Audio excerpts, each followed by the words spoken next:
नमस्कार। आजकल महाराष्ट्र कैडर की 2023 बैच की आईएएस ऑफिसर पूजा खेड़कर सुर्खियों में बनी हुई हैं। उनके ऊपर आईएएस की नौकरी पाने के लिए फर्जी ओबीसी एवं विकलांगता का प्रमाण पत्र बनवाने के आरोप लग रहे हैं। तो आइए जानते हैं क्या है पूरा मामला। आईएएस ट्रेनी पूजा खेड़कर नौकरशाहों के परिवार से आती हैं। 32 साल की पूजा खेड़कर साल 2023 बैच की आईएएस अधिकारी हैं, जिन्होंने संघ लोक सेवा आयोग यानी यूपीएससी में 841वीं रैंक हासिल की थी। वह महाराष्ट्र के अहमदनगर जिले के पाथर्डी तहसील की रहने वाली हैं। पूजा के पिता दिलीप राव खेड़कर महाराष्ट्र प्रदूषण नियंत्रण बोर्ड के सेवानिवृत्त अधिकारी और राजनेता हैं, जिन्होंने वंचित बहुजन अगाड़ी यानी कि बीबीए की ओर से लोकसभा चुनाव 2024 भी लड़ा था। उनके दादा भी एक वरिष्ठ नौकरशाह थे। पूजा की मां उनके परिवार के गांव भालगांव की सरपंच हैं। अब यह जानते हैं कि क्या है यूपीएससी में फर्जी प्रमाण पत्र देने के आरोप। यूपीएससी परीक्षा में 841वीं रैंक हासिल करने से जाहिर है कि पूजा के अंक एक आईएएस अधिकारी बनने के लिए काफ़ी नहीं थे और ऐसे में उन पर गलत ओबीसी सर्टिफिकेट और विकलांगता के दिव्यांग प्रमाण पत्र देने के आरोप हैं। पूजा केंद्रीय प्रशासनिक अधिकरण यानी कि कैट में यूपीएससी के खिलाफ कानूनी लड़ाई का हिस्सा भी बनी, क्योंकि वह अंधेपन और मानसिक बीमारी के अपने दिव्यांगता दावे की पुष्टि मेडिकल जांच से कराने में असफल रही। ऐसे में खुद को पेश करने में असफलता के बाद यह भी पता चला कि उनके पिता की ओर से घोषित 40 करोड़ से ज्यादा की संपत्ति यह सिद्ध करती है कि वह स्पष्ट रूप से ओबीसी नॉन क्रीमी लेयर का हिस्सा नहीं है। यूपीएससी ने पूजा को अप्रैल 2022 में एम्स यानी कि अखिल भारतीय आयुर्विज्ञान संस्थान नई दिल्ली में एक मेडिकल जांच कराने के लिए कहा।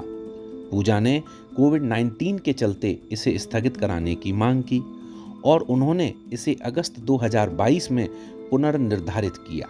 खबरों के अनुसार यूपीएससी ने पूजा को उनकी दोनों आंखों में दृष्टि की परेशानी के कारण को जानने के लिए ब्रेन एमआरआई कराने को भी कहा, जिसके बाद पूजा ने प्राइवेट यानी कि निजी सुविधा केंद्र में एक एमआरआई रिपोर्ट कराई, जिस एमआरआई रिपोर्ट को यूपीएससी के सामने प्रस्तुत किया।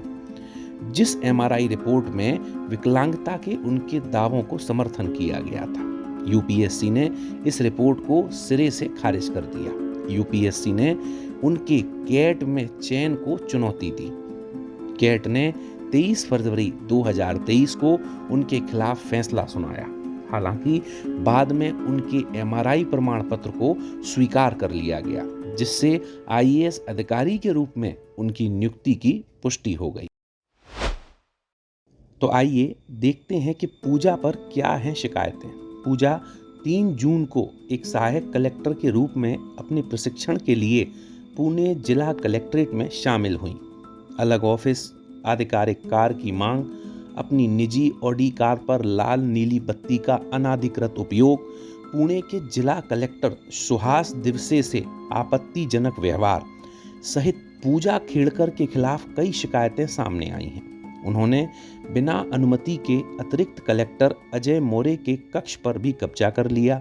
कथित तौर पर उन्होंने अधिकारी की सहमति के बिना ऑफिस का फर्नीचर भी हटा दिया। खेड़कर के पिता ने कथित तौर पर अपनी बेटी की मांगों को पूरा करने के लिए जिला कलेक्टर के कार्यालय पर दबाव डाला। अब पूजा खेड़कर पर उसकी नियुक्ति को लेकर सत्यापित करने की जांच की मांग हर जगह उठ रही है। यह आरोप है कि पूजा ने सेवा में स्थान हासिल करने के लिए विकलांगता और अन्य पिछड़ा वर्ग कोटे का दुरुपयोग किया है। सरकार ने एक बयान में कहा कि एक अतिरिक्त सचिव स्तर का अधिकारी महाराष्ट्र कैडर के 2023 बैच के अधिकारी पूजा खेड़कर के उम्मीदवारी के दावे और अन्य विवरण सत्यापित करने के लिए जांच करेगा। अब देखना यह है कि इस मामले में सरकार अपनी क्या मत लेती है। हमें आप लोग अपनी राय, अपने विचार कमेंट में ज़रूर बताएं। ऐसी ही खबरों के लिए इस चैनल को लाइक, सब्सक्राइब और शेयर ज़रूर करें। धन्यवाद।